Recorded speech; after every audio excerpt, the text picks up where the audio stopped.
ശ്രീനാരായണ ഗുരു ജയന്തി ആഘോഷിച്ചു. ചാരുമൂട് പേരൂർ കാരായ്മ SNDP ശാഖയിൽ ഘോഷയാത്ര നടത്തി. ചാരുമൂട് പേരൂർ കാരായ്മ 270 നമ്പർ SNDP ശാഖയിലാണ് ശ്രീനാരായണ ഗുരു ജയന്തി ആഘോഷം സംഘടിപ്പിച്ചത്.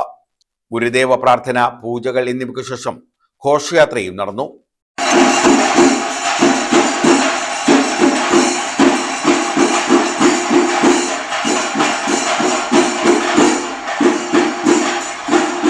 ശ്രീനാരായണ ഗുരു ബിംബവും വഹിച്ചുള്ള ഘോഷയാത്രയിൽ നിരവധി പേർ പങ്കെടുത്തു. ശാഖായോഗം president Vidyadharan, secretary Sinu Podiyan, vice president Babu, union councillor Surendran തുടങ്ങിയവർ നേതൃത്വം നൽകി.